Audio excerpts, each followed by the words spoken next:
Hi, everyone. Hello. Looks like we still have some connecting to audio. Welcome, welcome. Hello. I hope you're all doing well today. It's so good to be back with you. We've had an awesome week so far. I have really enjoyed hanging out with Georgia teachers this week in our summer workshop series for everyone. And we'll get started in just a moment. We've had a lot of registrations for this one, and I know some people are not going to be able to attend today. Others told me they might be popping in a little late, and that's just fine.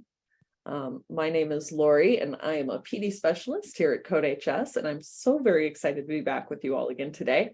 We are going to be talking about how to get you ready for the brand new school year with CodeHS today, and we'll talk a little bit about those Georgia courses as well. I am joined by my friend and colleague, Lindsay Roberts.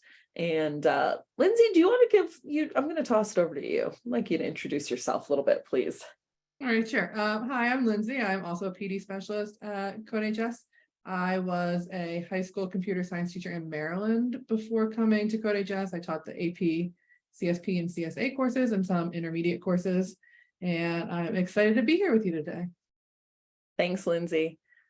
And I know we have a bunch of names that I'm very familiar with right now, but I'd love to know where you're joining us from today. So if you'd like to take a minute to go ahead and toss some introductions into chat, that would be awesome. You can let us know whatever you're comfortable sharing. You can let us know what you teach. If you'd like to tell us where you teach, that's great too. Have you used CodeHS before? Or how much experience do you have with CodeHS? What kind of experience you have with teaching? Anything you'd like to share. If you have fun trivia, that's always fun too. We like to learn new things about all of our teachers and where you're joining us from. Welcome, welcome.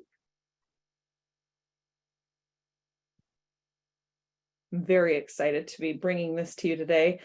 We have had a lot of people, a lot of Georgia teachers join us this week for our other workshops. And if you happen to miss one of the other workshops, I will include the playlist link in the follow-up email that I'll send out probably tomorrow morning. That way you can see all of the other workshops. You can view all of the resources. Hello, hello. Welcome, Laura. I'm so glad to have you with us today. Hi, Alba. It's good to see you. Glad you could be here today. Welcome all. Oh, Laura, that enter button is the bane of my existence some days. Computer science principals at East Coweta High School. I think I said that right. Coweta. Okay. Thank you. I appreciate that. But trust me, you are not the only one that butchers that. It's Coweta because we are from the country. So you got to stress that cow now, okay? Coweta. I'm never going to forget. You know what? That's a lie. I will forget at some point. You'll be correcting me again. Coweta. Love it. And see, I've already learned something new. So this is a great day. Hello, Guillermo, teaching info to software tech at Berkmar High School. And feel free, anybody can correct me. I'm fine with that.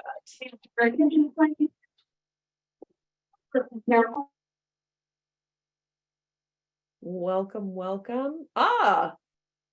That's awesome. So I'm just going back, Guillermo, and reading your introduction a little bit more. So over 70% Spanish speaking students. Well, I'm going to spend a little bit of time in the Georgia catalog. I can't recall if you were at our previous workshops, but you will like what you see in the Georgia catalog. So I'm excited to show you that. Hi, Jeffrey. It's good to have you back.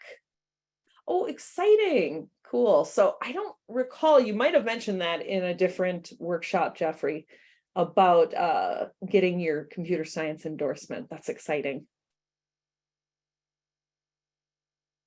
Oh, cool. Hey, Jessica. It's good to see you here. not a CS person. So I always like to take a moment to let everybody know where I started as well in my CS journey. So I actually started a long time ago in what now feels like a former life as an ELA teacher. I had absolutely no computer science background. I, in fact, avoided computers as a lot back in the day. I didn't think I was good at them. And now here I am, and I found my calling. So it's so good that you're here. I'm so glad to have you. That's awesome. All right. Well, feel free to keep throwing your introductions into chat. And this is also an amazing opportunity to connect with other CS educators. I think one of the interesting things about, well, teaching in general, but I think for CS educators is that so often we definitely feel a sense of isolation. We are often the only CS teacher in our district. I know I definitely was. I was in fact the only CS teacher in my entire region. I am from South Dakota, and so we're very geographically sparse.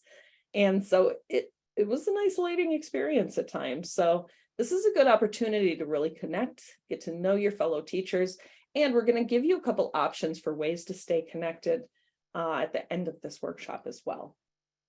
I'm super excited that you could all be here today. All right, go ahead and keep tossing anything you like into chat. If you'd like to keep those introductions coming, that would be great. And I'm going to keep us going. So first link of our workshop today, I would love it if you could head out and take a look at these slides, or if you want to grab the slides. You might not be in a place where you can grab the slides easily, but if you are, feel free to browse to codehs.com/GA-New Year-slides. And that should give you access to the slides that we're using in the workshop today. If you are not in a place where it's easy to grab that link, you can also use your mobile device if you would like to scan that QR code. And if you are listening today and you're not able to participate, no worries, because I am going to make sure that you get these slides later as well. The slides will include a lot of the links that we're going to be using today, so you will want to have those handy. I'll leave this here for just a moment. I grab one more drink of water. We are waiting for another storm to come through the area in South Dakota, so we'll see if I get interrupted with some thunder or not today. All right. Now, if we have some brand new teachers to CodeHS, if you've never had a CodeHS account before, I would love it if you could take a moment to go ahead and sign up for a teacher account. It is completely free.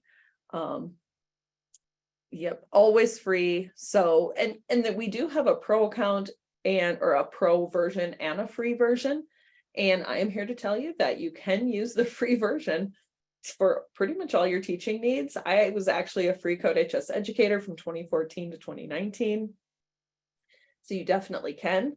That being said, I also asked for pro every single year. So Pro is a pretty amazing feature, and we'll show you a few of the things that you can do on Pro today as well. But if you don't have an educator account, take a moment to sign up, codehs.com/sign up. Oh, thanks, Laura. Yeah, I hope the storm isn't too bad. I'm a big gardener, so I'm a little bit nervous that we're going to get a little more than just rain. So keep my fingers crossed for that one. But I am running mainly on battery just in case the storm would knock out my lights. So I can keep on going that way. All right. Now for all of us who have an account now, so if you've just signed up for an account or you have an existing CodeHS account, I would love it if you could head out to codehs.com/go/GA20/2. Oh my gosh, I'm going to start again. codehs.com/go/GA2023.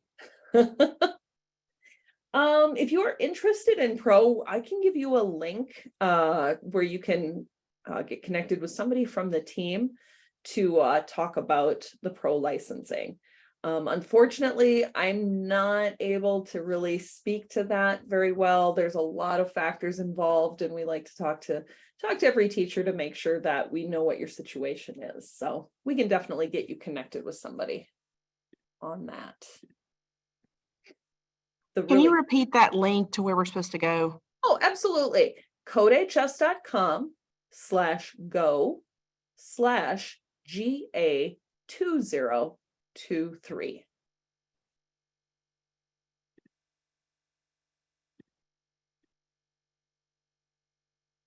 Go. And I'll show you what that looks like when you do go ahead and enroll in the workshop section. Oh, and by the way, if you have been joining us this week for other sessions, we have kept the same workshop section for the entire week. We just keep adding all of our resources there. Which reminds me, Lindsay, I did add you to the section. Could you see? I don't think I added the slides in the resources today. Could you do that for me? Yeah, I can do that. Thanks, Lindsay. I knew I was forgetting something. We like to add the slides in and any resources that we have as well. So you will see that in the section also. And if you're very new to CodeHS, I'll show you what this looks like. So once you're signed into CodeHS, you can click this link. And you're going to see something like this. This is going to show you the section that you're going to be joining. So you will be joining as a student our Georgia Workshop Series section. And you'll see there's a bunch of teachers here. I can actually show you how to do this today if you are interested in it. You can have pretty much as many co-teachers as you would like on your sections. There's a few reasons to do that. One is if you are co-teaching, it's a really awesome way to add your fellow teachers in, and you can co-teach using the same CodeHS section. You can also use this as a way to collaborate with fellow teachers as well. So maybe one of you creates a section and you can join it with other colleagues where you can actually begin creating your own content, sharing content, and actually collaborating. It's a really cool feature. I actually used to do that quite a bit here in South Dakota when I was still teaching. And actually, I still do that to this day. I've joined a couple of sections that some of my teaching colleagues have created just to help them out or to jump in and help kids out. So that's been kind of fun as well. But once you click join section, you should see a link that looks something, or a page that looks something like this. This page will have just a few more bells and whistles because I'm seeing it from the teacher view. You'll be seeing it from the student view, which will look like this. And you will also see a lot of content here. One of the things that we've been going over during this workshop or this workshop series are the really foundational Georgia computer science classes like Intro to Software Technology and Intro to Hardware Technology. So you're going to see content from both of those courses in here. But we're going to take some time today to really get you acclimated to what is included in a CodeHS lesson and help you feel comfortable with navigating this as well. Now, what's really cool is, as teachers, you all can navigate between the teacher view and the student view really easily by clicking this drop-down link on the left-hand side of your screen. So when I'm in student view, I'll see what my students see. When I'm in teacher view, it's going to take me back to my whole sections list where I have so many sections. And I'm going to go back into the Georgia Workshop Series here. And I'll go back to the slides. Actually, let me stay right here for a second. Looks like we've had more people join, so yay! We're getting a very nice full class. I'm very excited for that. Wonderful. Thank you all for joining. All right. And if you do have any issues joining, if you could go ahead and toss a message into either chat or the Q&A, Lindsay can help you with that as we are getting into our workshop today.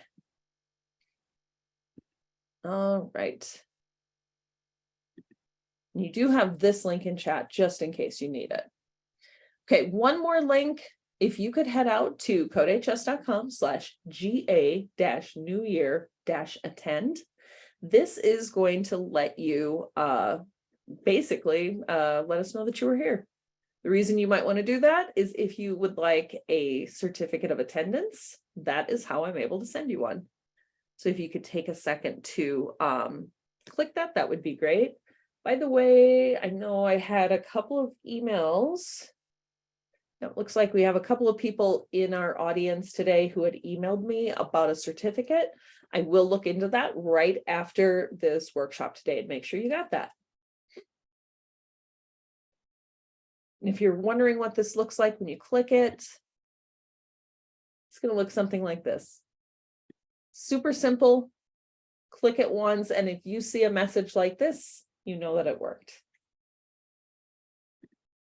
By the way, when I do send those certificates of attendance, they will not be coming from my email address, but rather from help@codehs.com. So sometimes they might go to spam. More often than not, they shouldn't, but it doesn't hurt to look there.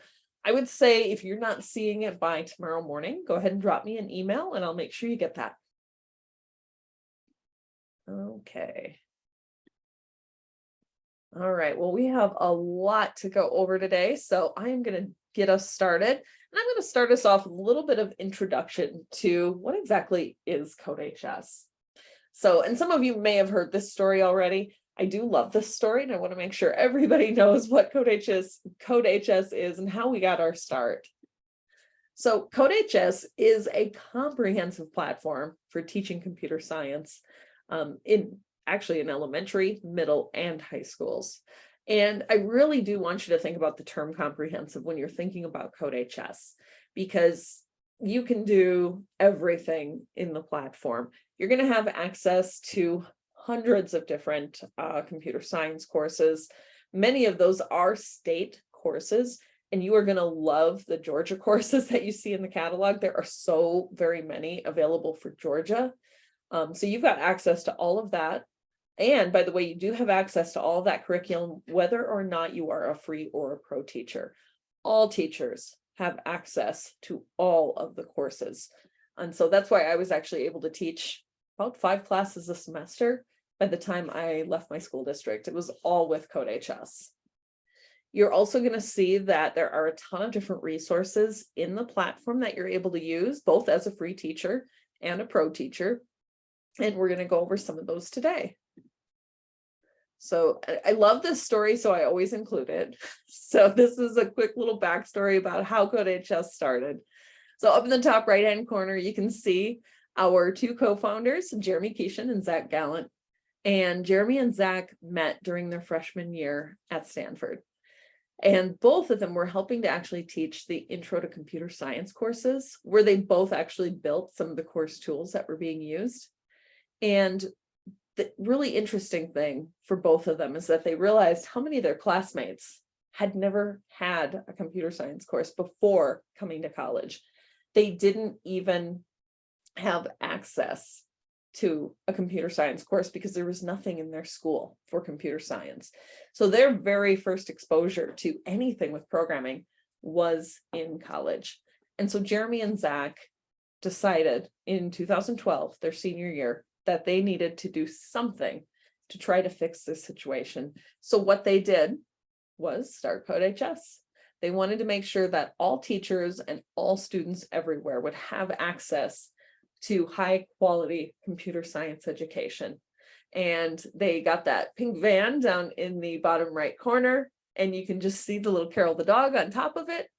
And they started 2 different road trips around the United States where they visited hundreds of classrooms, and they were able to teach so many students their first computer science courses or their first computer science lessons. So I still talk to so many teachers to this day who say, Lori, I got to show you these pictures from when Jeremy came, and they are so excited about it still. So it's a really cool story. It's just really a passion project for both Jeremy and Zach. And our mission then, now, and always is empower all students to meaningfully impact the future. Read, write, code is our mission. We believe that computer science and programming is foundational. It is fundamental that all kids have access to it because it will impact their future.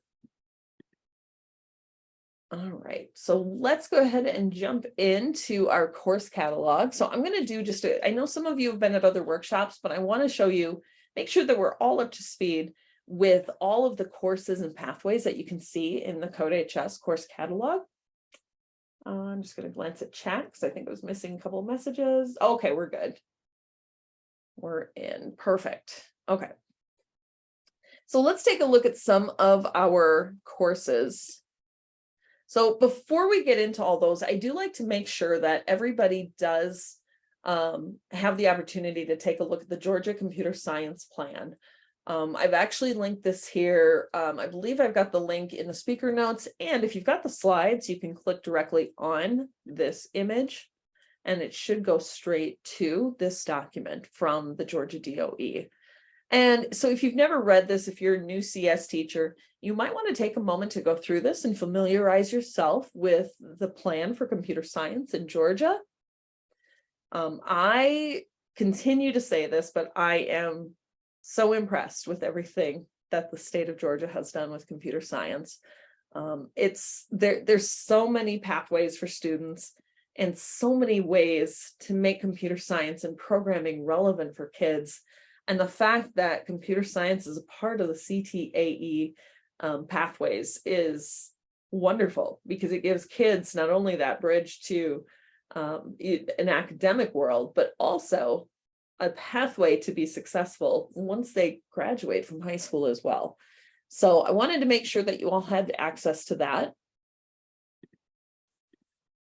And I want to give you the link also to the Georgia CTE Computer Science Pathways. So this is directly to the Georgia DOE site. But this is going to give you an idea if you're not quite familiar or you're a little bit new to teaching or teaching CS, you can see some of the pathways that are available in the information technology strand in Georgia. So you're going to see a cybersecurity pathway, computer science, financial technology. I love that one. I wish I would see that in more states. Game design, information support and services, IoT, networking, programming, web development, and AI, cloud computing as well. So CodeHS has actually created courses that are included in almost every single one of these pathways.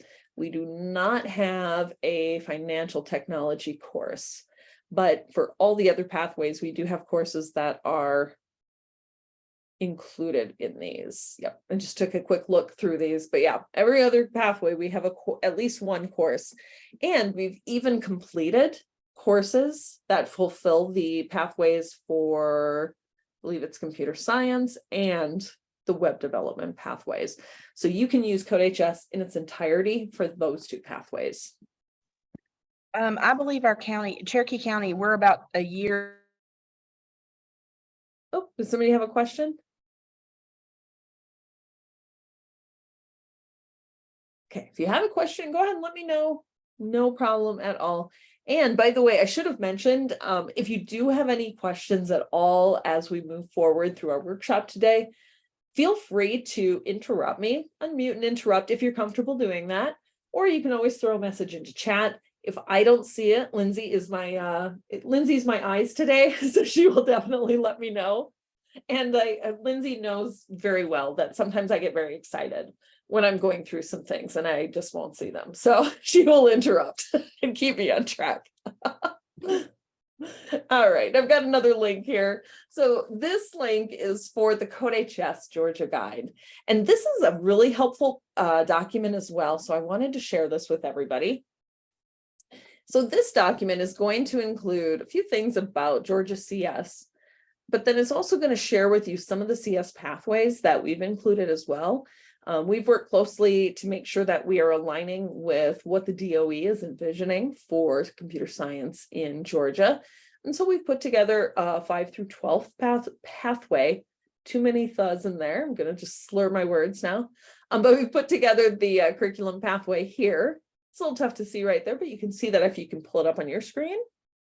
And then we went over some of the courses that are also included in this pathway. We'll take a look at these in a little different way as well. And if you get down to about page 7, you're going to see an overview of the Georgia IT pathways. And not only that, but you're going to see pathway, the courses that we've created, some of the courses that we've created, or the courses included in the pathway, and if CodeHS has courses aligned to those. So you can see here, excuse me, that computer science, we do have courses for all of those elements for this pathway. So you could use CodeHS for all the computer science courses for that pathway. And you can also, there it is, web development. Web development is the other pathway that we have created courses for. So we completely fulfill the requirements for both of those pathways.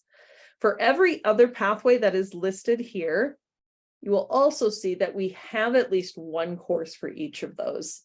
We have created an introduction to software technology and introduction to hardware technology course. Both of those are really foundational courses. IST in particular is one that is used in at least, I think it's 6 different pathways. So we've definitely got those foundational courses covered as well. And we'll take a look at a lesson from one of those today too. But this is a nice way just to take a quick look at what is available. All right, this is also going to be a page that I think you're going to want to bookmark, because as we add additional content, this will get updated as well.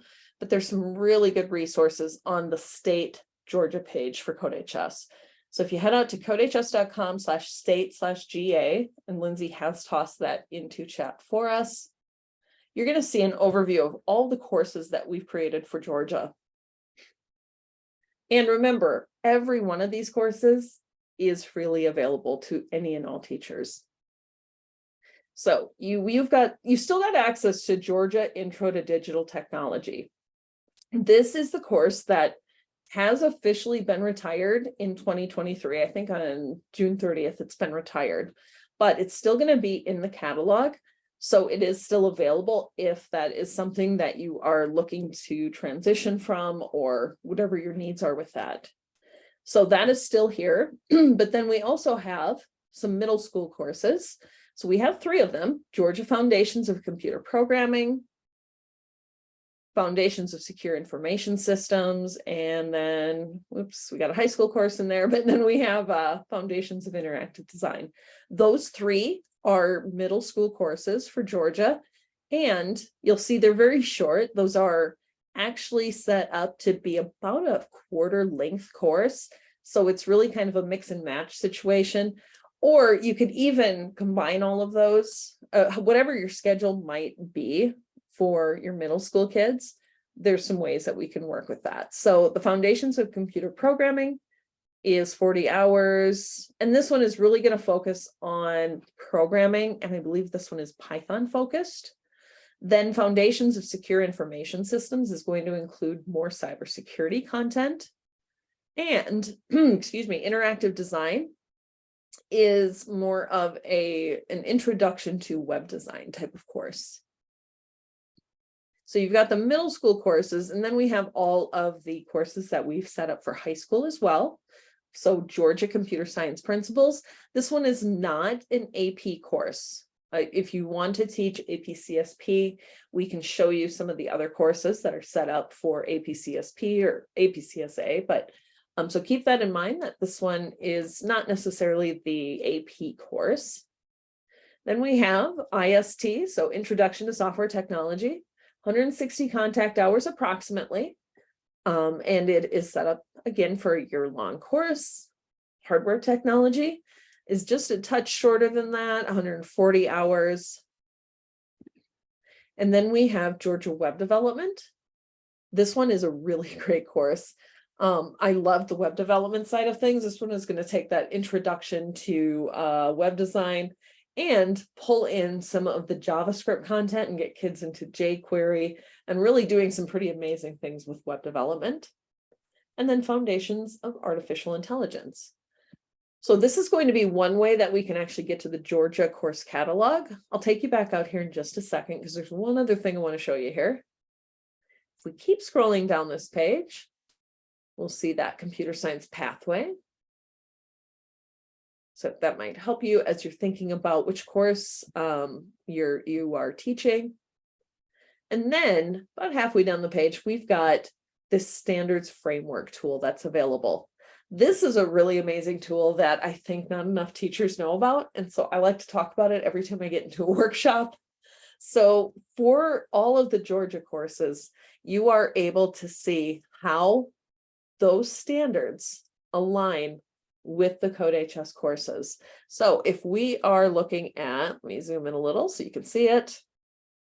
If we are looking at that introduction to software technology, we can see that it is 100% aligned to your standards. So if we click view, you can see the whole standards mapping here. You can see that we have mapped to your Georgia Intro to Software Technology course. That's the course that we created for you. You can see all of the standards on the left-hand side, and on the right-hand side, you can see all of the lessons that are aligned to each of those standards. And you can actually click on them to get right to the lesson that you might be looking for. But this is a really, really great tool to demonstrate that, hey, I have aligned to the state standards here. I know that's a pretty critical thing to do, so you've got that capability right here. You can see that alignment. Now, if you are looking at some other courses, maybe you're looking at the Georgia Advanced Cybersecurity course. That one is not 100% aligned. It's at 76.3%. So if we click on view, first thing that we can tell from this dropdown is that we have aligned this to our advanced cybersecurity course. So if you are wanting to use the CodeHS course that aligns most closely to the standards, you can see what that is right here, advanced cyber. You could even take a look and see how it aligns to some of the other courses. But what I would say is we have probably, we picked the one that's the best. So I would probably stick with that. Don't go with AP CSP with cyber. That's a very, very bad alignment. So I'm going to go back, advanced. There we go, 76%. So the other cool thing that happens here is you don't have to spend your time going through to see which lessons do not have a corresponding or are not aligned to a standard. I can actually take a look here. And let's see, here we go. Here is one of the lessons, and you can see which one needs a little more content. Or here we go, identify malware code, including strings. That would be one where we need to supplement. Now, what we will show you a little more of today is I am going to show you about customization and how you can take some content from that you might be using in other places and actually pull that in to the CodeHS platform to supplement your content. Any questions about the framework tool? Awesome. So to get to that again, I went to codehs.com/states/GA and scroll about halfway down the page, 2/3 of the way, something like that. And you can get to that entire framework tool here. Really, really amazing tool. Okay. So the course catalog, I do want to show you this as well, because I know I've gotten questions from other teachers too, other Georgia teachers who have said, well, I want to do more with this. I want to give my kids more of this kind of content or something different. And so you can always check out everything else that's available in the catalog. So if I head out to codehs.com/course/catalog, you are going to see the whole course catalog here. Oh, and this lets me show you the other thing that I was going to point out, thanks to Guillermo's comment. So this is the whole course catalog. Now, if I start scrolling through this, what you're going to see is all of the courses that we have, and we have a lot. When I started using CodeHS back in 2014, there were not this many courses.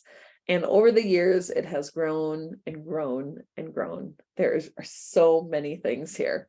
We have a lot of different versions of the Intro to Programming course. So we've geared some of those toward middle school and some to high school.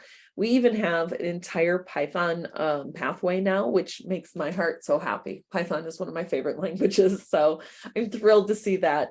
And by the way, if we've got middle school teachers in the audience today, we have a lot of middle school courses for Python. These are some pretty cool little courses, so I highly recommend to check them out. If you want to look at any of these courses, or maybe you're interested in just building your own Python skills, you can absolutely do that by coming to the catalog and clicking on the enroll button. That is actually going to enroll you in a course as a student, and you can work through it that way. And as a side note, that is how I started learning Python. I came to know Python through CodeHS, and this is absolutely how I did it. So you can keep scrolling through all these, and there's a lot of things to check out. So I would recommend go ahead and take a look sometime. But if you are looking specifically for your Georgia courses, you can take a look at the filter at the top of the page.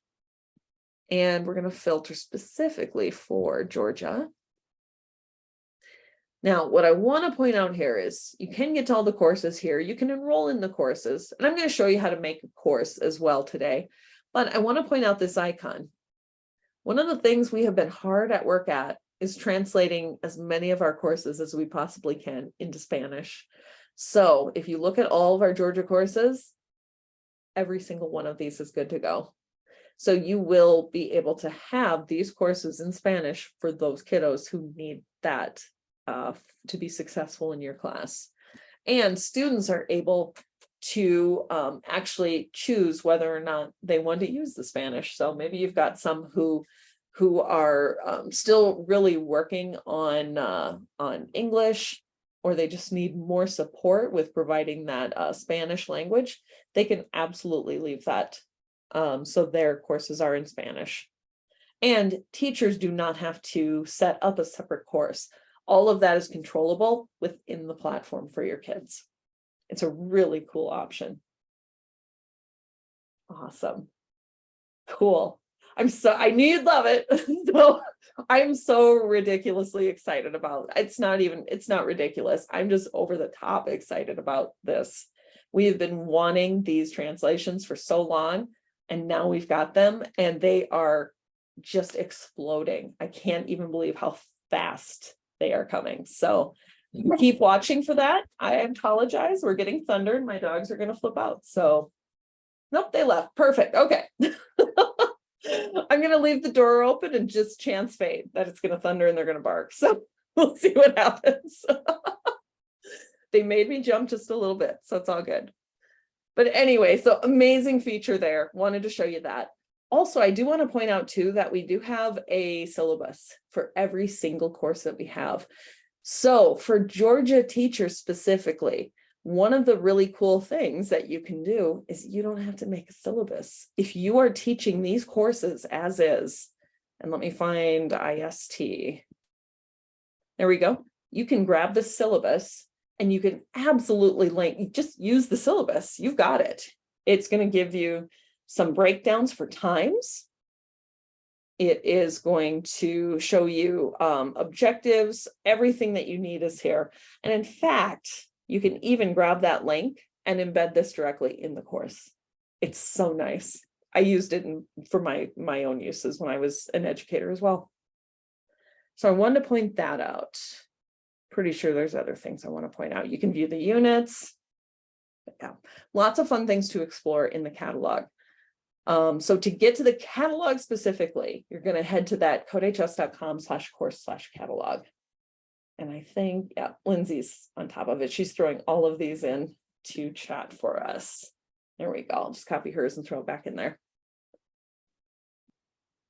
Any questions so far? So glad you guys like these features. This is awesome. All right. So let's get into some of the prep process. This is what y'all came here for. You want to get ready for your school year. I'm going to help you get ready for your school year. So the first thing we're going to do is we're going to learn to set up some courses and sections. So I know we do have some new teachers joining us. This is going to be one of the first things you do when you get ready to use CodeHS. For those of you who might have used CodeHS in the past, this will be a good refresher and hopefully a time to let you start to get ready for your school year as well. So I do have some slides here that are going to help walk you through the process, but I think it would be a lot better since we're all together right now. We're just going to go ahead and walk through the process right here. So I'm going to head out to CodeHS. Now, for those of you who might have just created an account, and I'm not sure, we might have had a couple people who just created an account today. What you might be seeing right now is this view where you're looking at the Georgia course that you just enrolled in. I'm going to give you a little bit of navigation help here. So a few ways to get back to the teacher view. One of the things you can do is you can always come up to the toolbar across the top of the page. And you could click on My Sections and click on Teacher Page. That was the way I did it for years and years and years. And for some reason, I just ignored this blue drop-down box here. But this is going to be another option for you. So on the left-hand side of your screen, directly under your name, if you can click on that drop-down, you would be able to click Teacher. And that is going to bring you back to your My Sections page. So anytime that you first sign into CodeHS, the page you will generally come to is the Sections page. And one of the things that I used to do is I immediately at the start of the year went to this green button and I said, all right, let's make a section. Let's just get started. But this is actually not where we're going to start at today. We are going to start in the Courses page. So on the navigation pane on the left-hand side of your screen, we're going to click on Courses, the third link down. So from the Courses page, and your courses, you will probably not have 64 courses. I am very bad about archiving courses, and it does not stop me. So I tend to think, let's leave it. Let's show everybody that it's okay if you have 64 courses. You can be whatever kind of digital hoarder you would like to be, and those courses won't hurt you. So if you don't see courses here, that is just fine. We're going to start by creating a course. This is also where I like to make sure that everybody understands a little bit of terminology. So in CodeHS, you're going to hear the term course. You're going to hear the term section. A course is what is going to hold all of that content, all of that curriculum gets held in the course. So when we create a course, we actually pull content in, we choose the course we want to align it to, and we pull in all that content. So the course holds content. Okay. When we go to create sections, the section is actually going to hold the students. Okay. And we're going to organize our sections according to how many class periods we have. And that's how we organize our teaching life in CodeHS. So we're going to start by creating a course. And on the courses page, I'm going to find this text box at the top of the screen. It says create new course. Below that, I'm going to click in the text box and I'm going to type the name of my course.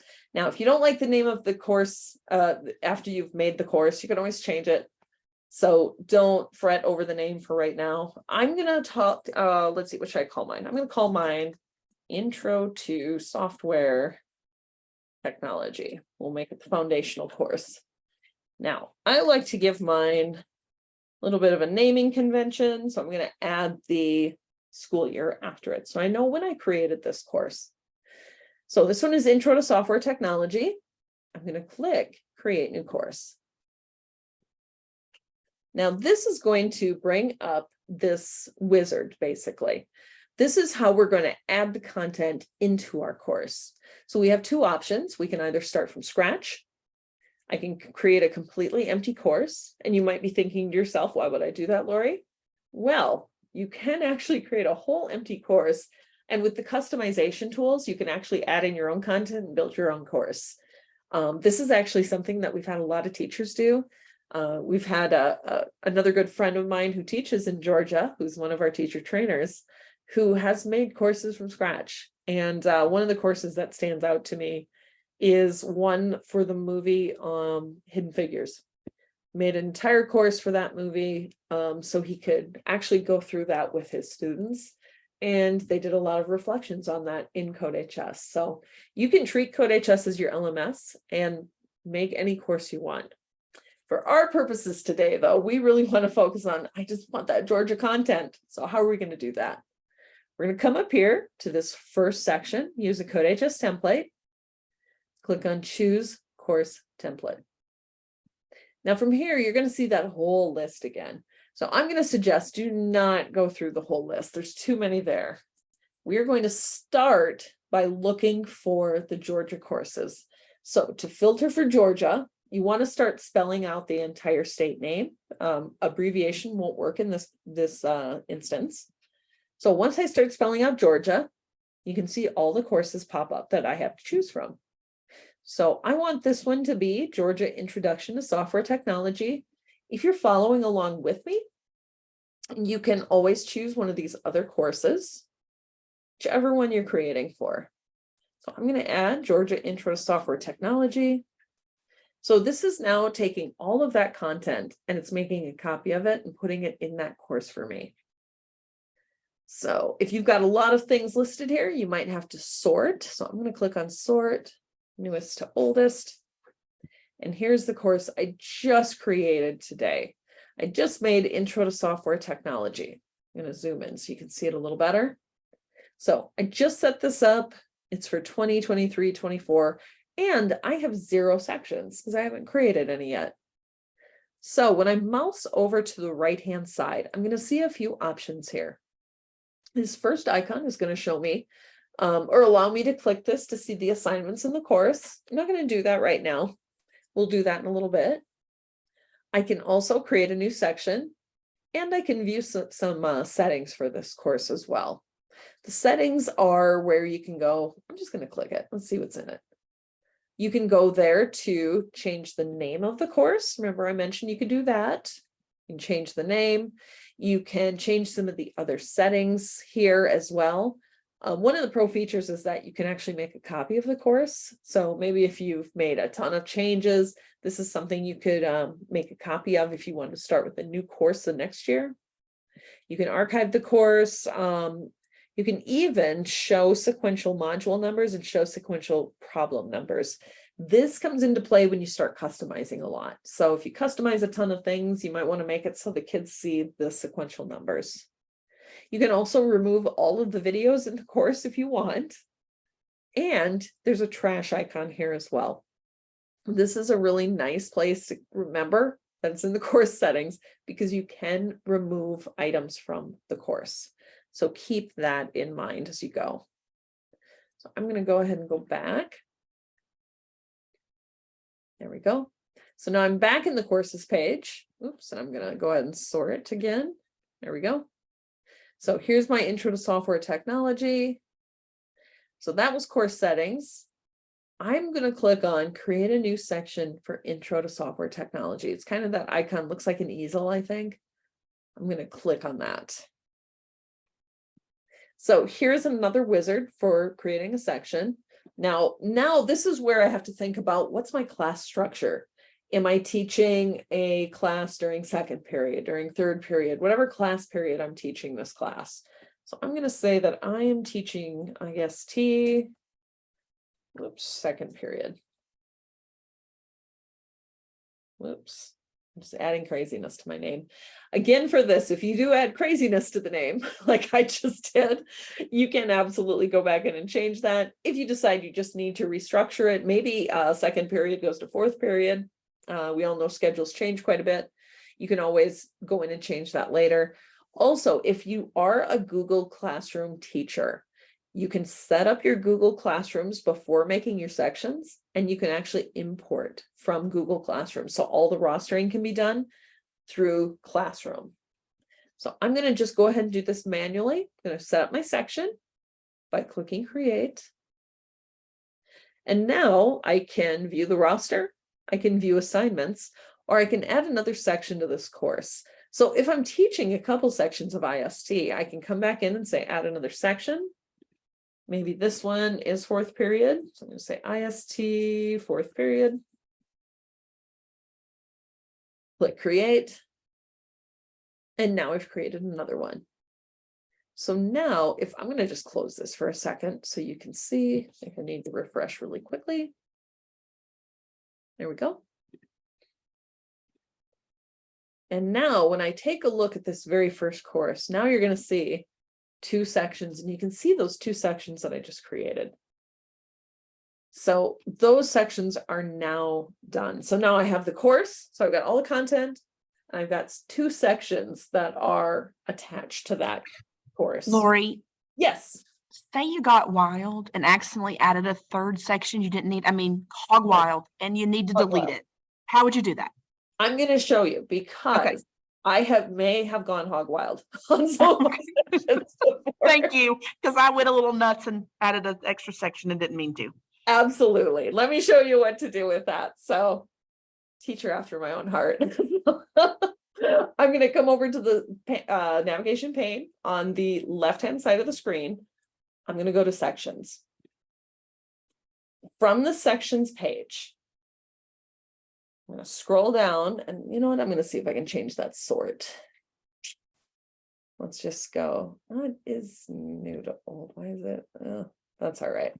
That's all right. I'm just going to scroll down. Sorry, I was talking to myself for a second there. Okay, so here are the 2 courses or 2 sections that I just created. There is IST 2nd period. Here is IST 4th period. So let's say it got a little carried away, was very excited about creating sections, or maybe I just don't need one of those sections, or, schedules changed. From the sections page, find the section you don't want. Come over to the right-hand side, and there are 3 dots. Oops, I'm going to zoom in so you can actually see what I'm doing. There we go. So I've clicked on those 3 dots, and I get this pop-up. Under section settings, I'm going to click archive section. And it just swiped it away. Easy peasy, right? Did that make sense? I think that was Jennifer. Perfect. Yes, it was perfect. Thank you so much. Cool. Yes. Love it. Love it. Love it.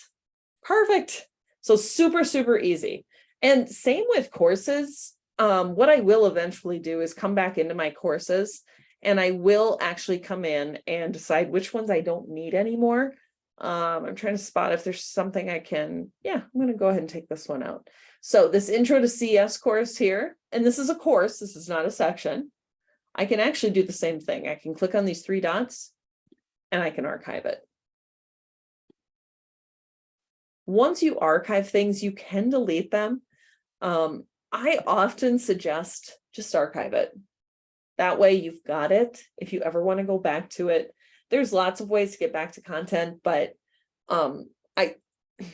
as long as it's archived, it's kind of out of sight and out of mind.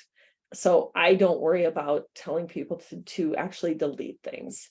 If you do delete something and you think, oh no, there was something so important, you can reach out to the team. We might be able to get that back for you, but just know that archiving is fine. So that was such a good question. I'm glad you asked that. That was perfect. All right, so what I'm going to do now is I'm going to give you each a little bit of time, because I know that we all have different learning styles. So some of you may have been watching me and stepping through the process with me, but some of you may have been thinking, I'm going to write this down and then I'm going to try it. I'm going to give you a couple of minutes to go ahead and give this a try. So if you would like to create a course and create a section to practice, or maybe even to get ready for your school year, let's go ahead and take a couple of minutes to do that now. So you're going to start with creating a course and then create a section.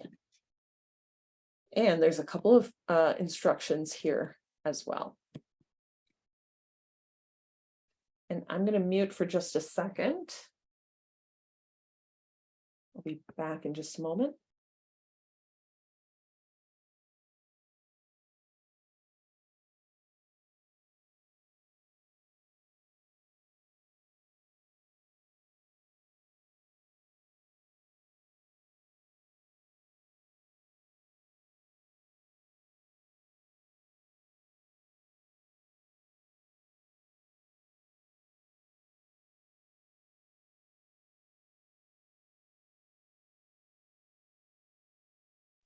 And if you do have questions, definitely let us know. If you're comfortable unmuting, by all means, go ahead.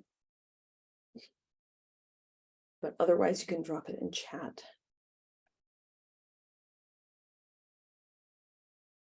I had to switch to standing up. There's too much teacher in me to be comfortable sitting for too long, I think, during workshops. So I had to stand.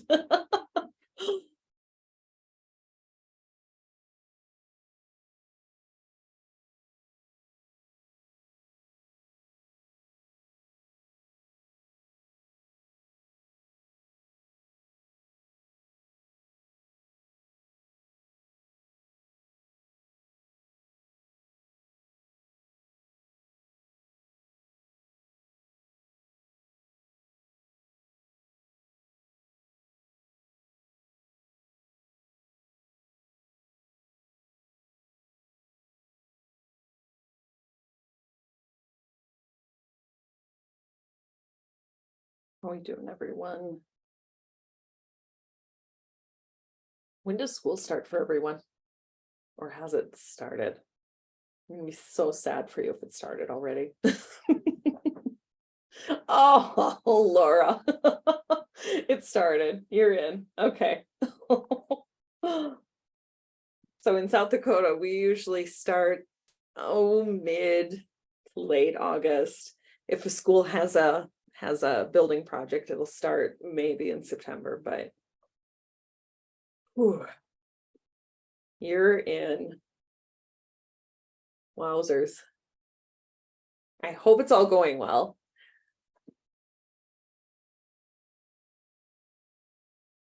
Gotcha.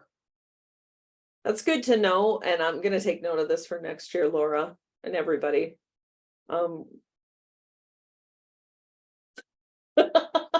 Jeff, that's hilarious. That's what it feels like, doesn't it? Did the other year end? I don't think we had a summer, for sure. Yeah, we'll take note of this for next summer, and we can definitely bump up these dates a little bit, for sure. Gotcha. I do like it, though, when a state kind of has a time to start. I don't always find that. Sometimes states are all over the place. Oh, wow, that's good. A whole week in September? Wow. Yeah. Yeah, that whole summertime issue. I totally understand. They still forget. Yeah. It's I think it's an issue no matter how long we give kids for summer break, right? All right. Well, I'm glad we didn't wait too much longer then for these workshops. So we got you in. That's perfect. All right, how are we doing? Is everybody getting a course set up, section set up, all that good stuff? I don't think we're seeing too many questions, so that's great. So I want to talk just a little bit about the CodeHS IDE and the lesson structure as well. So we'll jump back into this. So for those of you who have just started going through CodeHS, and even for those of you who've used CodeHS, I think it's always helpful to take a look at the lesson structure, and then we'll jump into the IDE because there's so many features there that I think it's helpful to go through those. So in CodeHS, all of the courses are broken down into modules, and I'll jump out to the course in a second to show you. So they're broken down into modules. Modules are broken into lessons, and lessons are broken into activities or assignments. And so it's really a file structure that we're creating. And this is something good to keep in mind, especially if you start customizing. It's a module, lessons are in the module, and inside the lessons are the activities. So definitely a folder type structure there. And if I jump out here to, I'm going to go back into our workshop section that you joined today. In the assignments page of this is where I, as the teacher, can go ahead and see all of that content. So I've got all of my modules listed here. So there's all of those modules. And inside of the modules are the lessons. And inside of the lessons are the assignments or the exercises. So this is what the kids are actually going to be working through, are those assignments and activities.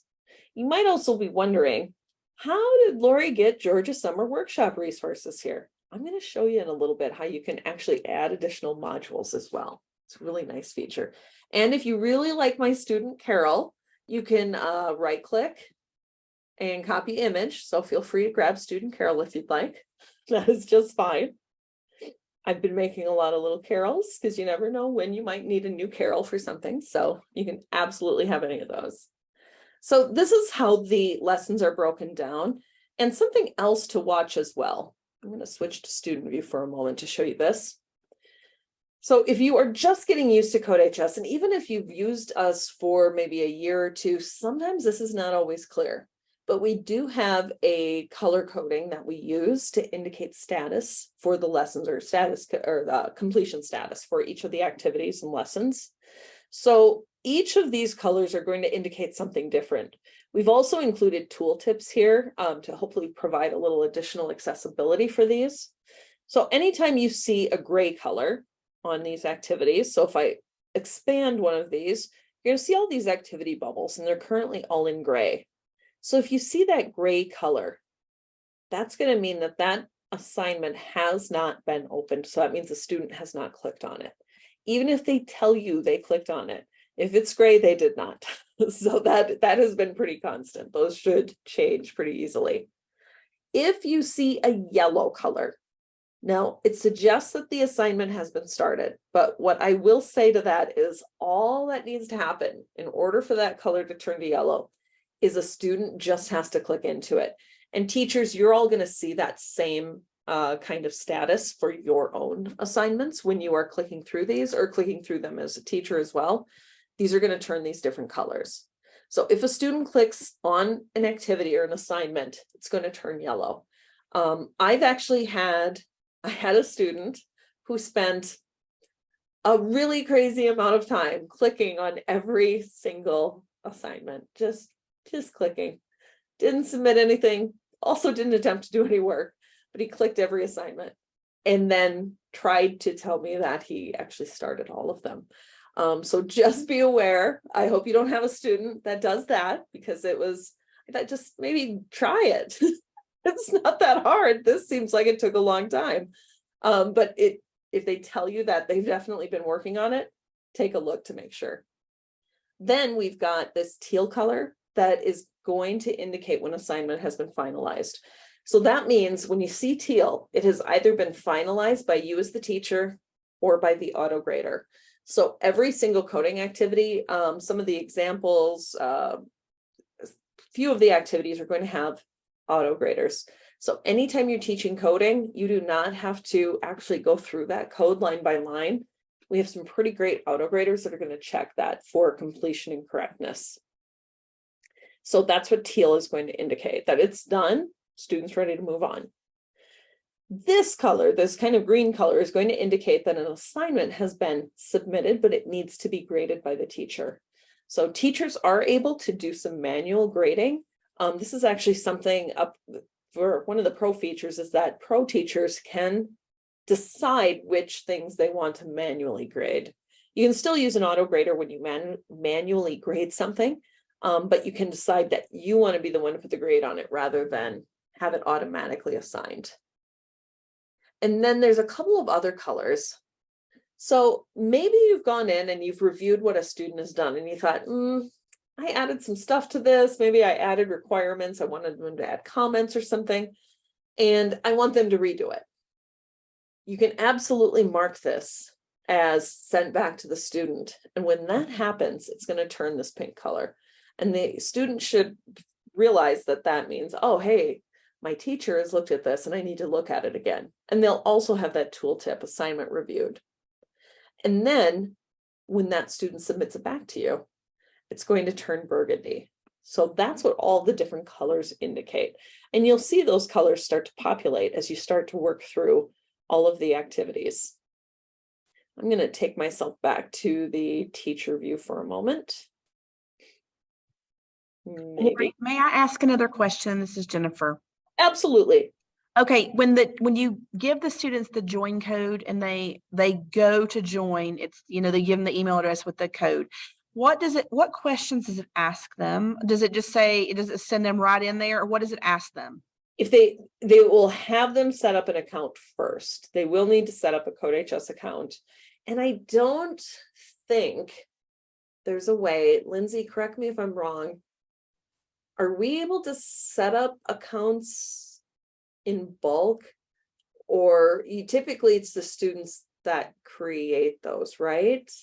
Yeah, I think, and you can correct me if I'm wrong, but I think they can import from Google Classroom. When you first make a section, it'll ask if you want to import that way. So they could then use their Google sign in instead of having to make an account. Yeah, and that would be the really easy way to do it, is have them sign in with Google, and then it's easy. It's just done. Well, I would love that, but unfortunately, we signed our soul over to Microsoft, so that's not going to happen in our county. So it will have them make a little account. Let's see what happens. So if I go to sign up, so you could walk your students through this process first. It's the exact same thing that you all did if you created an educator account right now. You could have them go to student. And if you do not have the option to sign up with Google, they're going to fill out their name. Hopefully they all have school issued email addresses. They do. Perfect. Passwords, and then you could potentially give them a class code here.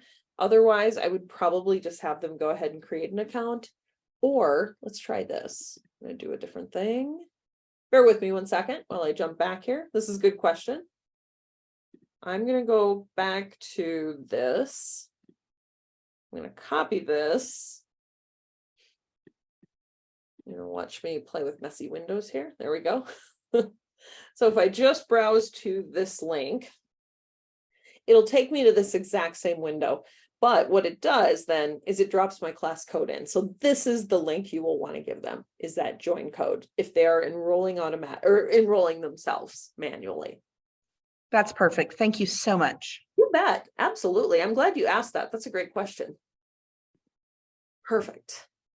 So it's not a terrible process. And I will say, as a former teacher who did this pretty much manually for almost all the years that I taught CodeHS, there was maybe a couple of years where I used Google Classroom as well.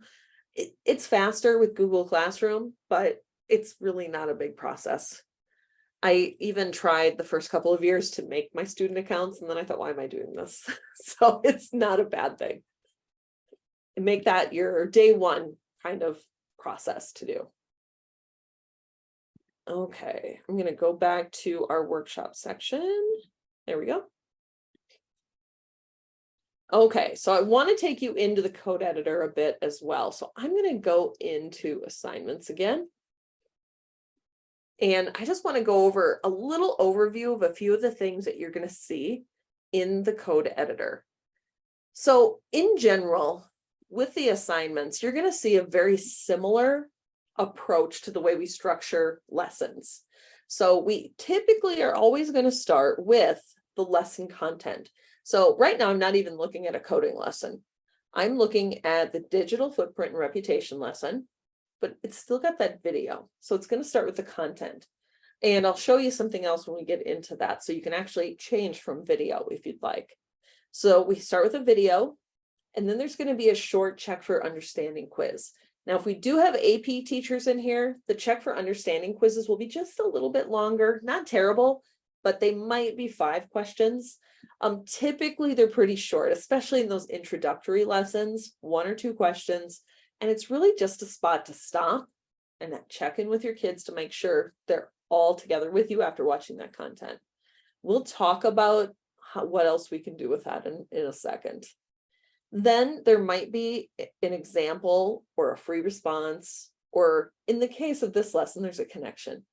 So the connections are actually videos that are from outside of CodeHS, meaning that curriculum developers did not build these. We actually took content from other places and built it into our site. because it's important to have multiple perspectives. You know, representation matters, and we want to make sure that we are representing voices from everywhere. And so we have some connections in here as well. So if we take a look at a programming lesson, so the lesson I'm actually going to have all of you take a quick look at today is Super Carol. So Super Carol is in the Programming with Carol lesson. It is unit or module. It's unit 2 in the IST course. And it's about, what is it? 1, 2, 3, 4, 5, 6, 7, 8, 9. It's the 9th lesson. So this one starts with a video, the formative quiz. Then there's an example. This is completed code. So completed code. This is an amazing tool for scaffolding. So when you're teaching programming, make sure you are super intentional about how you use those examples. Those can be a really great way to go in and give your kids additional practice, additional challenges. Maybe you want them to just try out some other things here. The examples are going to be a great place to add that in. Then there may be one exercise, there might be 2 exercises, there could be more exercises. AP classes are definitely going to have more exercises, as are some of the more advanced content. Some of the web development might have more than one as well. And in this case, there's a badge. I used to underestimate the importance of the badges until I realized that my kids were looking to see how far it was till they got another badge. So the badges are a big deal. And now, knowing what I know about how gamification can work in your classroom, use those badges however you'd like. I think they're a fabulous tool to gamify your classroom. So awesome tool. So I'm going to go ahead and jump into Super Carol. I'm going to walk through this, just the structure of the lesson. And since I'm right here, I can grab that link pretty easily. If you're thinking, I don't know where this is, Lori, as long as you are enrolled in the workshop section, you can grab that link and get to it. By the way, this is how I did it. So in case you have kids online or you are posting links for them in an LMS, in your assignments page, you can click on this 3 dots and click on copy link. If you share that link, that is the link your kids can use to access the lesson. All right, so I went to the video. So one of the things I like to point out here is that you can watch the video, of course, and it's available on YouTube. It's also hosted by us too, because we know that not all schools have YouTube open. Some schools who have YouTube open might restrict some kids from getting into it. I know as the former tech director for my school district, I often had students who lost their YouTube privileges. So we want to make sure that we provide a few ways for your kids to get into this. Also, we want to provide ways to differentiate your teaching style as well. Some teachers might use the videos, but some teachers may really like direct instruction. So if we take a look at this area, come up to the toolbar across the top, there's a slides link. We would love to have you use the slides as well. So there may come a time when you're using CodeHS, and it's perfectly fine if you want to use the videos. I absolutely use the videos in my own classroom, but there may be a time when your students look at you and say something like this, Ms. G, I really don't want to hear that voice anymore. Is there a different way we can do this? And that was something legitimate that one of my students said to me one day. And I thought, yeah, let's figure out another way to do this too. So it's always good to vary it. Vary your teaching style. You can absolutely use direct instruction with our slides. Some of the slides may also have speaker notes. I do know that this particular module does not. This one is voiced by one of our co-founders, Jeremy. And to see if there's speaker notes, you can click on the 3 dots in the bottom left corner and open speaker notes. So that's kind of a nice option too. But this is always something I like to point out is that, hey, and this one's going to be super short because it's Super Carol, but it's a nice way to have another option to teach this content. Now, students can click on next to get to the next item. That's going to trigger the submission process. You'll see that I'm starting to get those colors down here. If I refreshed, that first little bubble would turn green. Here's that super short quiz. So this is one of the areas that there's often contention among teachers as we think about, how do I want to use this quiz? I will say I was one of those teachers who never wanted to have the quiz right after that content. In some cases, it was super helpful. When I was teaching AP CSP, you bet, we usually did the quiz right after that. If I was teaching maybe more advanced Python lessons or JavaScript lessons, I might have kept the quiz there too. But other times I really just wanted to move it. And I'm going to show you in a minute how you can do that if you'd like to. Then there is, once you do the lesson or the quiz, you could click submit. I'm going to go ahead and click submit. It's okay. I can always reset it as the teacher. There we go. So I'm going to go ahead and click submit and continue. And now I can see the example. And this is the part that I want to show you a little bit more of. So the general setup of the CodeHS IDE is going to look just like what you're seeing on the screen. And really, this format is what you're going to see for even some of the various problem types. So if you have a free response, students will be typing in what looks like the code editor. If you have other types of activities, this is very similar to what you're going to see. Now with Intro to JavaScript or Intro to CS, you're going to have these three sections. You're going to have this kind of cheat sheet on the left-hand side. It's going to show you Carol's world. So this is Carol the dog, and this is Carol's world. He lives in a grid world, or she lives in a grid world. Carol is whatever you want Carol to be. And we're going to write the code here to tell Carol what to do. So we're going to see some of the information for Carol over on the left-hand side. We're going to see what Carol's world should look like when it is done running through the commands. And in the center, this is where we can actually type the code. You can see that we've got a lot of comments written here, and we've got completed code here as well. And all the comments are really explaining what that code does. So I'm going to go ahead and run it. You can see there goes Carol. And we even have a yellow highlight that goes through. There we go. So you can actually follow where Carol is at. The other really nice thing is there's even a step tool here on the right-hand side where you can step through the code. And you can follow exactly what it does. This is such a nice way to learn coding. Coding can be pretty complex for some, while it can be complex for a lot.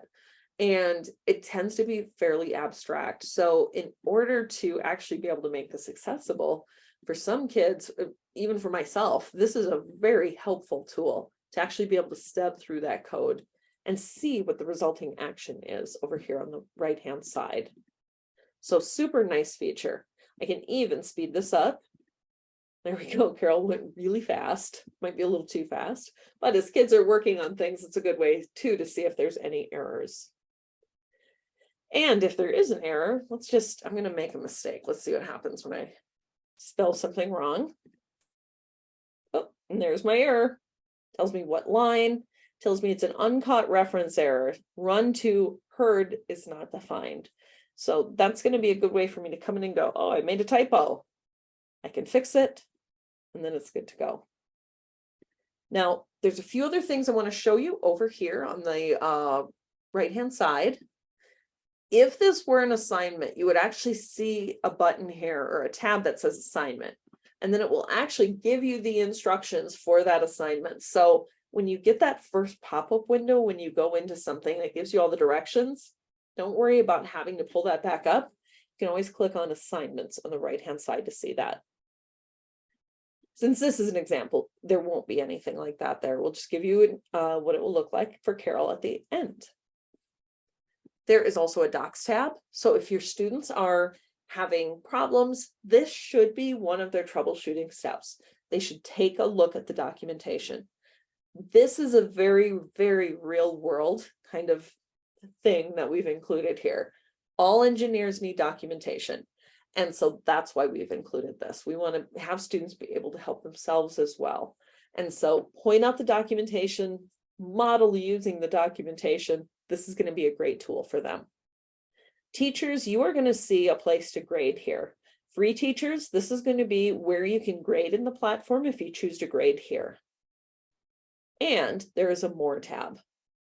So under More, you're going to see a few things. There's a conversation area where you can actually have a conversation with a student back and forth. They can ask questions here. There is also solutions, teachers. This is one of the places you can go to see the solutions. Every teacher gets solutions. So I want to make sure that you are all seeing that. And you can even print the code if you want. You can download the code.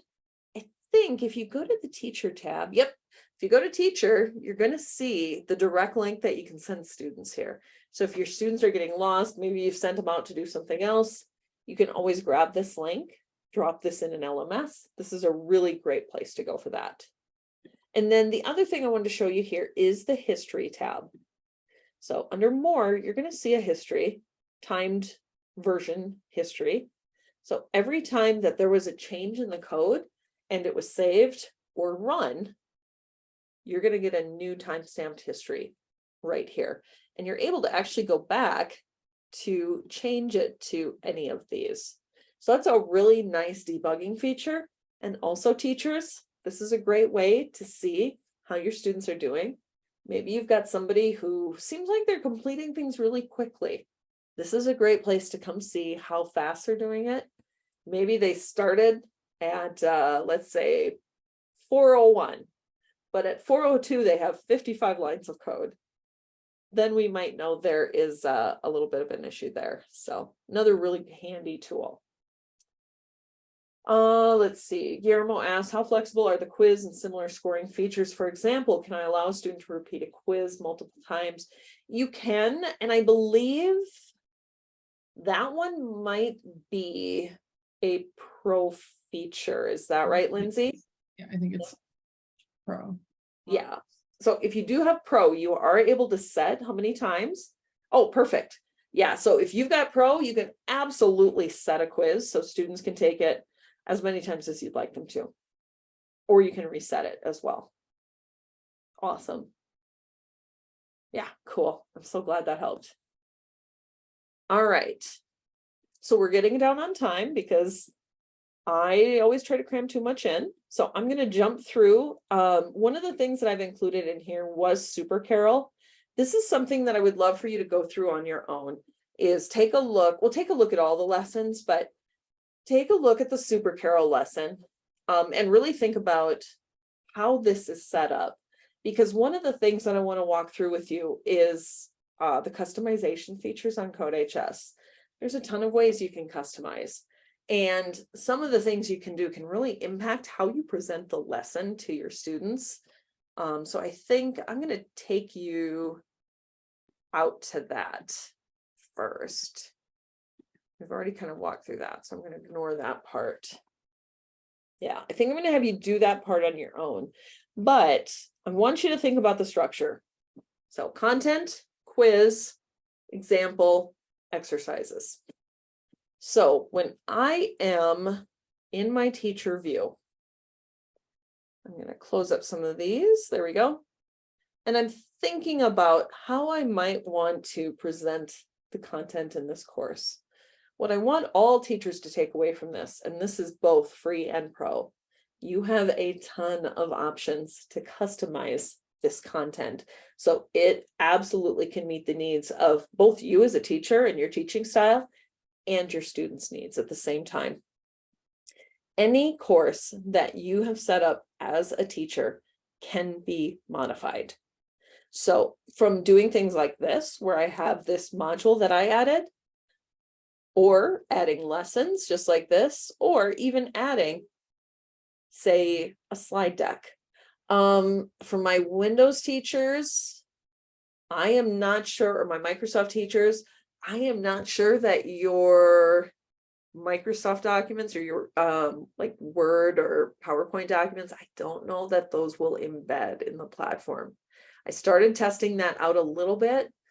Those might need to embed in a little different way. But it's going to be a little bit more limited, I believe, with those. But Google will definitely embed. So you can absolutely add any of these things. You can also do some simple things such as rearrange content. If I click on these three dots, I can move modules around. I can move them up, move them down. And in a course like IST, that's really handy. We do start it with digital citizenship and cyber hygiene. But what you might want to do is think about, maybe I could split up these programming modules a little bit more by moving that content around a little bit. I can also move lessons around by clicking these three dots, or I'm going to go to Super Carol. Maybe if I really don't want that quiz where it is, I can shift that around a little bit. So I could go to these three dots. I can move that down. This is always the one I show first because it's very easy to do. I've now shifted Super Carol all the way down to the bottom of that lesson. It's going to be the last thing in the sequence. And now I've got a short exit ticket for my class. That's a really cool way to use that, that assessment. I could even click these three dots, can choose move to lesson, and I could move this to the very next lessons, which happens to be, I think, 4 loops. There we go. Click move. And now this lesson has been moved into the 4 loop lesson. And I can decide where I want to add it. There's no drag and drop for this part yet. So you do have to click on the 3 dots and then click, click, click, pick the long lesson to move it to. There we go. And now I've taken that really short formative quiz and I've made it a bell ringer for the next lesson. So some little things like that are really easy to do. And if I feel like, you know, some of these things, maybe I don't want them, I could actually decide to remove something if I want. So if I want to take Dizzy Carol out, I could click on these 3 dots and I could remove it. If you want it back, go back into those settings. You can get to those really easily up here at course settings. Go to the trash can and you can absolutely restore that. Super easy to do.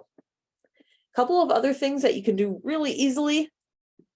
Let's click the add button up here in the top of the page, assignments page, by the way. Notice where I'm working. I'm in my section in the navigation bar across the top, and I'm clicking on assignments in the assignments page. Now in add, I can add a blank module. I can add a blank lesson. I can add a blank assignment. I could add sandbox programs. I could add projects from the project catalog. I could even add additional course content. So if I click on CodeHS course, from here, I can choose course content from any CodeHS course, anything. So if there was additional content, maybe there was something from the cybersecurity content that I want to add. Let's say I want to add a project. Maybe I want to do ABCs of cryptography. I could choose this module, or I could come in and even choose the activities that I want. Maybe I don't want to give them a quiz. I can assign it, view. It's thinking about it. There we go. It's a little bit slow on Zoom. And now it added that module to the very end of this course. So, and I could rearrange that one. So really, really cool option, and so many things that you can create. Definitely take some time to play with this, and don't feel like you have to customize immediately. That is not necessary by any means. If you are just getting started, especially if you're a new to CS teacher, there is absolutely nothing wrong with going through the lessons as they're laid out. In fact, what we've really done with these lessons is thought very hard about how they're scaffolded. So we present the lesson, we give that 4-minute check-in, and then we have an example, and it walks kids through in a very scaffolded way how to learn each of these programming techniques and concepts. So there is nothing wrong with doing that. I just want to make sure that you see all the other things that you can do as well. There's so many different things you can customize. You can embed activities. If we've got Padlet users out there, you can embed a Padlet. Also, if you wanted to, I'm just going to show you this one. I'm going to go into preparing for the new school year. Let's say you want to add a syllabus. I'm going to jump out here and just grab a link to a syllabus really quickly. Where is IST? There we go. I'm actually going to just right click and copy the address. And now I'm going to choose an assignment type to copy or to actually embed that syllabus. I'm going to choose article.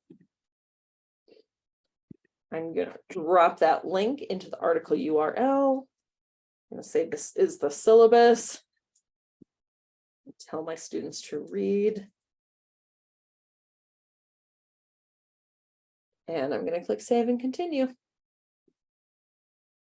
And if I preview it, how cool is that? It is that easy to do. You can do that with other content as well. So maybe you found some current events you'd like to share with students. It's really easy to add those into the platform. Questions about any of that? Okay. So I've walked through some of the other ways to add assignment content. You can also see some ways to add your own content. By the way, pro teachers, this is the one part of customizing that pro teachers have that free teachers don't. Pro teachers, you are able to copy existing CodeHS content and you can edit that. Super cool feature. I would have loved to have had this when I was in the classroom. You can copy any of the content, including a CodeHS quiz, a CodeHS example, any kind of the activities, and you can modify any of those, including the auto graders, if you so wish to. Pretty amazing feature. Some of the other things that we are not going to get to today, but I am certain that we're going to have some other workshops coming up as well that might address some of these. You can definitely actually use the sandbox as well. So in CodeHS, there's a sandbox area. If you look in the top left of your screen, you're going to see the sandbox link anywhere in CodeHS. And by clicking on that, you are going to be able to actually make a sandbox for any program that you would like. And this is a really great way to let your kids be really creative and not have to work inside the bounds of the auto grader. And in the sandbox, you are also able to collaborate. So you can collaborate with others, or your students can collaborate. You can start a sandbox and create a session for your kids to collaborate as you teach. Students can collaborate sessions as well. And I've put the steps here for how to create that collaborate session. Really cool option there. No, the Spanish course is not its own course. You will be able to switch that. And let me see if I can tell you how to do that. I'm going to get back over here to, let's see. Lindsay, are we able to see that in the demo section? Do you recall? I believe students are able to go in and change that themselves, or yes, they are. Yes, they are. Students are able to change the language themselves as well. So let me show you quickly. You do not have to make a separate course with separate content. It is just that content that you're pulling in from, say, if you're doing IST, it's just in that content.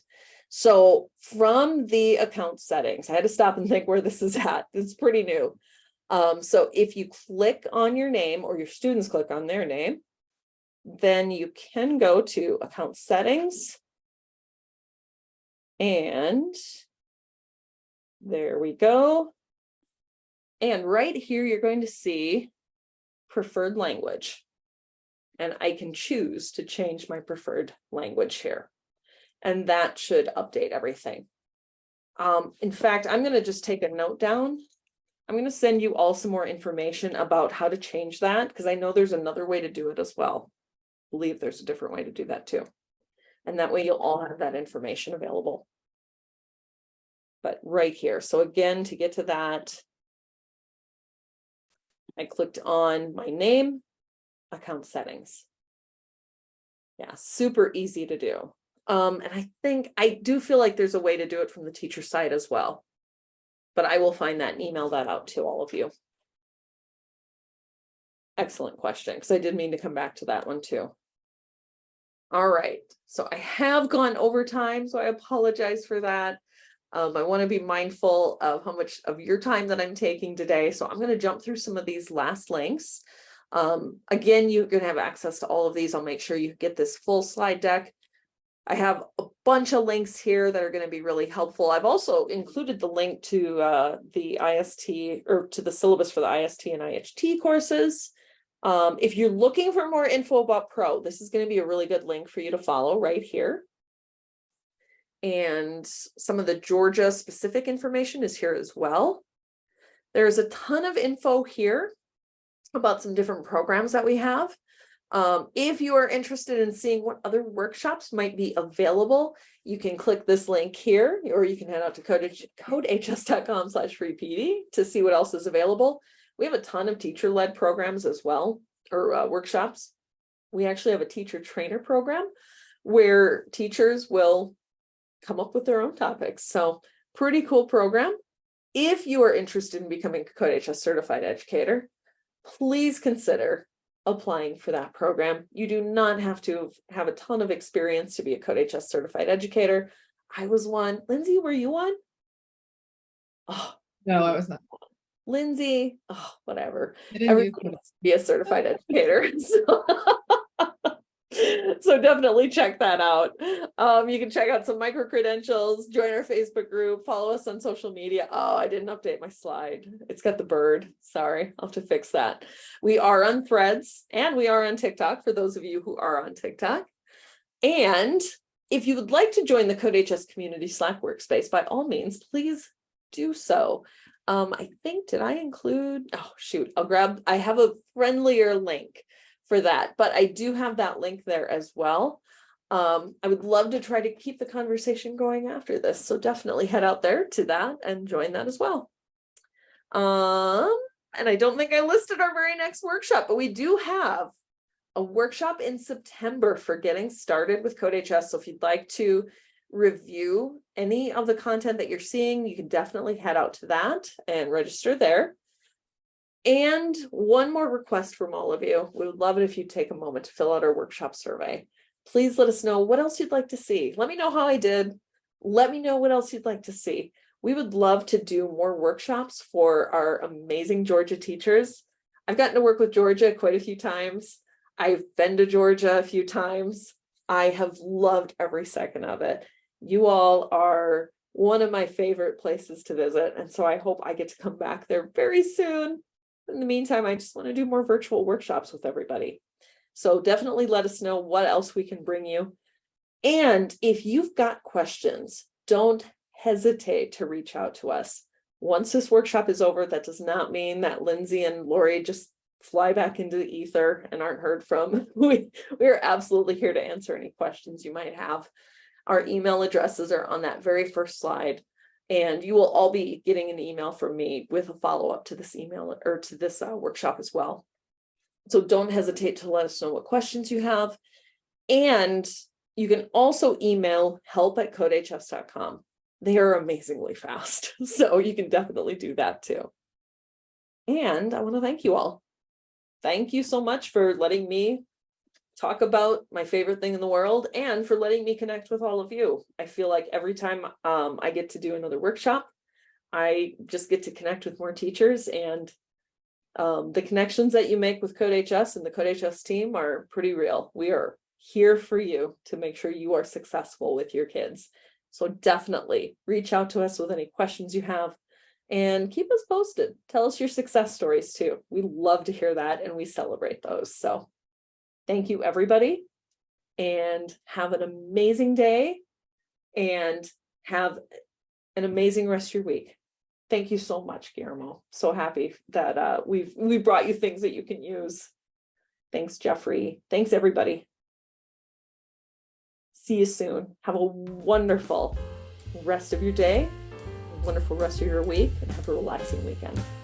Bye, all.